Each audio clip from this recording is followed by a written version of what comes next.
Hello friends, welcome to savage point. நான் உங்கள் ஏஸ்காய்ஸ். இன்றைக்கி இந்த டாப்பிக்கில் எதை பற்றி பார்க்க போகிறோன்னா, காட்ஜிலா எக்ஸ் காங் நியூ எம்பயர் படம் வந்து ரிவ்யூ வைஸாகவும் இருக்கட்டும், பாக்ஸ் ஆஃபீஸ் வைஸாகவும் இருக்கட்டும், பயங்கரமான ரெக்கார்ட்ஸை பிரேக் பண்ணிட்டு போயிருச்சு. இப்போ அடுத்து மான்ஸ்டர்வர்ஸில் வரக்கூடிய ப்ராஜெக்ட்ஸ் மேலே ஃபேன்ஸ் வந்து அதிகமாக ஹைப்டாக வெயிட் பண்ணிட்டு இருக்காங்க. அடுத்து என்ன ப்ராஜெக்ட்ஸ் வரப்போகுது அப்படின்ற ஒரு வெயிட்டிங்கில் இருக்காங்க. இப்படி பார்க்கும்போது ஒரு பக்கம் ஆப்பிள் டிவி ப்ளஸ் வந்து பார்த்தீங்கன்னா அனௌன்ஸ்மெண்ட் கொடுத்துட்டா, இந்த மாதிரி Monarch legacy of monsters season 2 வரப்போகுது கண்டிப்பாக அப்படின்ற மாதிரி அவன் ஒரு சைட் அனௌன்ஸ்மெண்ட் கொடுத்துட்டான். இதை தாண்டி கமிங் காமிகானில் இந்த மான்ஸ்டர்வர்ஸ்க்கான தனி ஸ்லேட்டு இந்த ஒரு ப்ரொடக்ஷன் சைட்லேருந்தே அஃபிஷியலாக வரும் அப்படின்ற மாதிரி சொல்லப்பட்டு இருக்கு.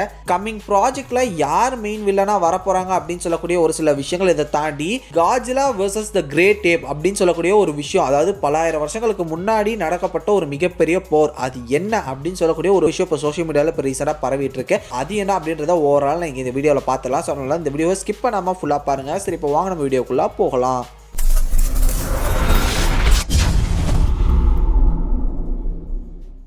முதல்ல கமிங் ப்ராஜெக்ட்ல யார் வில்லனா வரதுக்கான வாய்ப்புகள் இருக்கு அப்படின்னு சொல்லக்கூடிய டாக்கிங் இப்போ போயிட்டு இருக்குன்னா, டிஸ்ட்ராய் வரதுக்கான சான்சஸ் தான் அதிகமாக இருக்கு. ஏன்னா ஃபேன்ஸும் இப்போ அதை தான் எதிர்பார்த்துட்டு இருக்காங்க. ப்ரொடக்ஷன் சைட்லயும் அதை தான் கொடுக்கறதுக்கான வாய்ப்புகள் இருக்கு அப்படின்னு சொல்லி இப்போ ரீசெண்டாக ரூமர்ஸ் கிடைச்சிட்டு இருக்கு. ஸோ காட்ஜிலா எக்ஸ் காங் நியூ எம்பயர் மாதிரியே இன்னொரு காட்ஜிலா எக்ஸ் காங் அப்படின்னு சொல்லக்கூடிய ஒரு பார்ட் 2 ஃபிலிம் வரப்போகுது இதை பேஸ் பண்ணி.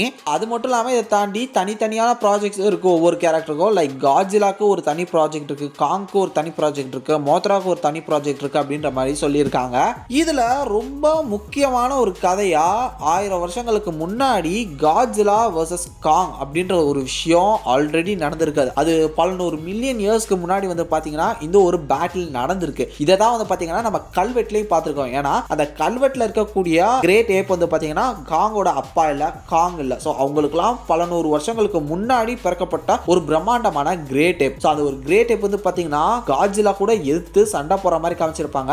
ஆக்சுவலா அந்த ஒரு வெர்ஷன் காட்ஜிலாவும் வந்து பாத்தீங்கன்னா இப்ப இருக்கக்கூடிய காட்ஜிலா இல்ல, காட்ஜிலாக்கு முன்னாடி ஒரு பவர்ஃபுல்லான ஒரு கிரேட் காட்ஜிலா வெர்ஷன் ஒன்று இந்த பூமியில வாழ்ந்துட்டு இருக்கு. அதையே வந்து பாத்தீங்கன்னா ஒரு கிரேட் ஏப் வந்து போட்டு தள்ளி இருக்கு. இந்த ஒரு பேட்ல தான் அந்த ஒரு கல்வெட்டுல பார்க்க முடிஞ்சிருக்கு. இதுக்கப்புறம் அந்தந்த ஒரு கம்யூனிட்டியில லாஸ்ட் சர்வைவரா இருக்கக்கூடியவங்களை தான் இப்ப நம்ம பார்த்துட்டு இருக்கோம். லைக் ஏப்ஸ்ல வந்து பாத்தீங்கன்னா நம்ம காங், அதுக்கப்புறம் அவங்களோட அந்த ஒரு கிளான் மெம்பர்ஸ் இப்ப பார்த்திருக்கோம். அதே மாதிரி காட்ஜிலாவை பொறுத்தவரை இப்போ காட்ஜிலா மட்டும்தான் இப்போதைக்கு வந்து ஒரு சர்வைவல் மெம்பரா இருக்கு அதோட இனத்தை பொறுத்தவரையும். ஷீமோ பார்த்திருக்கோம், அதுக்கப்புறம் ஹாலோத்ல இன்னும் நிறைய கிரியேச்சர்ஸ் பார்த்துட்டு வந்துகிட்டு இருக்கோம். இப்படி பார்த்துட்டு இருக்கும்போது பல நூறு வருஷங்களுக்கு முன்னாடி நடக்கப்பட்ட அந்த ஒரு மிகப்பெரிய பேட்டில் என்ன அப்படின்னு பாத்தீங்கன்னா, ஆக்சுவலா நம்ம காட்ஜிலா வெர்சஸ் காங் அந்த படத்துல காங் ஹாலோத்ல ஒரு இடத்துக்கு வந்திருக்கோம். அந்த இடம் பார்க்கிறதுக்கு கிரேட் டைப்ஸோட ஒரு சாம்ராஜ்யமா இருக்கும். ஆனா அந்த இடத்துல தரையில காட்ஜிலாவோட ஒரு உருவம் வரையப்பட்டிருக்கும். இது ஏன், எதனால அப்படின்றது ஒரு மிகப்பெரிய கேள்விகளும் ஒரு விவாதமும் வந்து பாத்தீங்கன்னா அந்த டைம்ல வந்து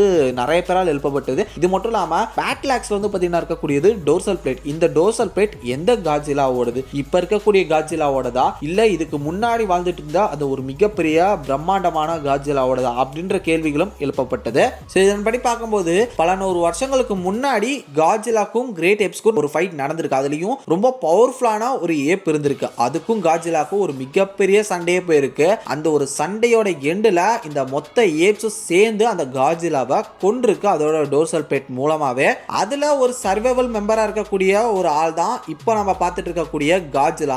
ஏன் வந்து காங் ட்ரைப்ஸ்லாம் காட்ஜிலாவை கொல்லணும், காட்ஜிலா எதுக்கு இவங்க கூட சண்டை போடணும் இப்படின்ற கேள்விகள் எழும்பலாம். இப்பதான் வந்து பாத்தீங்கன்னா மனிதர்கள்லாம் வந்து இந்த பூமி வந்து வேற மாதிரி பரிணாமம் அடைஞ்சிருக்கு. ஆனா இதுக்கெல்லாம் முன்னாடி வந்து பாத்தீங்கன்னா இந்த டெரிட்டரி என்னோடது, இந்த டெரிட்டரி உன்னோடது அப்படின்ற மாதிரியான சண்டைகள் அங்க இருக்கக்கூடிய டைட்டன்ஸ்க்கு மத்தியில போயிட்டு தான் இருந்திருக்கு. அந்த ஒரு ஃபைட் அப்போ வந்து பாத்தீங்கன்னா hollow earth and surface earth இதை பொறுத்து ஒரு மிகப்பெரிய ஒரு வாரே இவங்க ரெண்டு பேருக்கும் போயிருக்கு. ஹாலோ எர்த்ல ஏப் ட்ரைப்ஸும் சர்ஃபேஸ் வேர்ல்ட்ல வந்து பாத்தீங்கன்னா காட்ஜிலாவும் இருந்திருக்கு. இதை தாண்டி காட்ஜிலாவும் அப்பப்போ ஹாலோ எர்த்துக்கு வந்துட்டும் போயிட்டு தான் இருந்திருக்கு. லைக் காட்ஜிலா டொமினியன் அப்படின்னு சொல்லக்கூடிய கிராஃபிக் நாவல் வந்து பாத்தீங்கன்னா காட்ஜிலா வந்து ஹாலோ எர்த்துக்கு வந்து அங்க கொஞ்ச நேரங்கள் படுத்து ஹைபர்னேஷன்ல இருந்துட்டு வந்திருக்கு அப்படின்ற மாதிரி சொல்லப்பட்டிருக்கு. இதை தாண்டி கிங் ஆஃப் மான்ஸ்டர்ஸ்லயுமே வந்து பாத்தீங்கன்னா கடலுக்கு ஆழமா ஒரு பகுதியில் போய் காட்ஜிலா ஹைபர்னேஷன்ல படுத்திருக்கும். அது கிட்டத்தட்ட ஹாலோ எர்த்ல ஒரு பார்ட் அப்படின்ற மாதிரி சொல்லியிருக்காங்க. இப்படி காட்ஜிலா ஹைபர்னேஷன்ல இருக்கிறதுக்கு வந்து பாத்தீங்கன்னா ஹாலோ எர்த்துக்கு அப்பப்போ வந்துட்டு போயிட்டு தான் இருந்திருக்கு. இதை வச்சு ஒரு போர்க்களம் வந்து பாத்தீங்கன்னா அந்த டைம்ல போயிருக்கலாம். எதுக்கு நீ ஏன் டெரிட்டரிக்குள்ள வர, இது என்ன ஆக்கிரமிக்க பாக்குற அப்படின்னு சொல்லக்கூடிய அந்த ஒரு சண்டைகள் போயிருக்கலாம். இதன் காரணமா தான் இப்போ இந்த ஒரு காலகட்டத்தில் நம்ம காட்ஜிலா ஹாலோ எர்த்துக்கு போக மாட்டேங்குது அப்படின்னு நான் நினைக்கிறேன். ஏன்னா ஹாலோ எர்த்ல இப்போ காங் இருக்காரு. அதனாலதான் காட்ஜிலா ஹாலோ எர்த்ல போய் ஹைபர்னேஷன்ல இல்லாம சர்ஃபேஸ் உலகத்திலே ஏதாவது ஒரு இடத்த பிடிக்கலாம் அப்படின்னு சொல்லி தான் வந்து பார்த்தீங்கன்னா இட்டாலியில் இருக்கக்கூடிய கொலோசியம்ல தான் ஸ்டார்டிங்ல வந்து படுக்கும் ஹைபர்னேஷன்ல. அதே மாதிரி அந்த படத்தோட எண்ட்லேயும் வந்து பார்த்தீங்கன்னா அங்கே தான் போய் படுக்கும். அந்த மாதிரி தான் காமிச்சிருப்பாங்க. இதுக்கு இடையில டியாமட்டோட அந்த ஒரு ரேடியேஷன் அதிகமாக இருக்கக்கூடிய அதோட ஹைபர்னேஷன் சேம்பரில் போய் கொஞ்ச நேரம் ஹைபர்னேஷன் ஆகி அது எவால்வ் ஆகி வந்திருக்கும். இது தாண்டி இந்த ஒரு படத்தில் காட்ஜிலா ஹாலோத்துக்கு போவேனா போகாது அப்படின்ற ஒரு முடிவில் இருக்கிறதா கரெக்டாக காமிச்சிருக்காங்க. இதே மாதிரி நம்ம காங்கும் சர்ஃபேஸ் எத்துக்கு வரக்கூடாது. லைக் அவர் வந்து பல்லு அடிபட்டிருக்கு அப்படின்ற மாதிரி வருவார். அந்த டைம்ல இவங்க ஹியூமன்ஸ்லாம் பயப்படுவாங்க. காட்ஜிலா வருதான் செக் பண்ணிக்கிட்டே இருங்க, வரக்கான வாய்ப்பு இருக்கு, ஏன்னா காங் இப்போ மேலே இருக்கு அப்படின்னு சொல்லி எல்லாருமே பயப்படுவாங்க காட்ஜிலா வந்துருமோன்னு. ஸோ இந்த ஒரு விஷயத்துல நமக்கு இந்த இடம்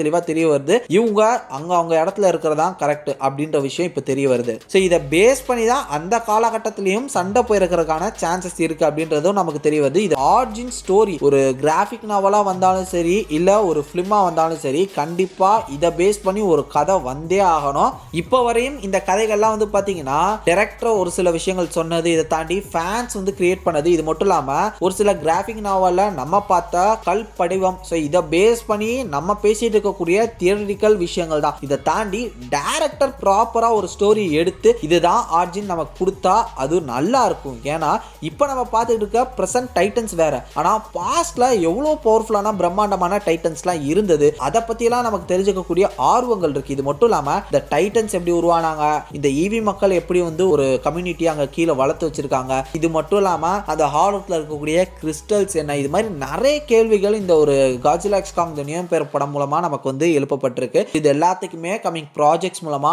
டைரக்டர் கிளியரான ஒரு ஆன்சர் கொடுத்தா சூப்பரா இருக்கும். ஸோ இதை தொடர்ந்து நிறைய ப்ராஜெக்ட்ஸ் அவங்க வந்து பிளான் பண்ணி தான் இருக்காங்க. வெயிட் பண்ணி பார்ப்போம். கூடி சீக்கிரம் அந்த மான்ஸ்டர்வர்ஸ்ல இருந்து நிறைய படங்களுக்கான அனௌன்ஸ்மெண்ட் வருதா அப்படின்னு. சரி, ஓகே ஃப்ரெண்ட்ஸ், உங்களோட தாட்ஸ் அண்ட் வியூஸ் என்னன்றதா மறக்காம கீழே கமெண்ட் செக்ஷன்ல மென்ஷன் பண்ணுங்க.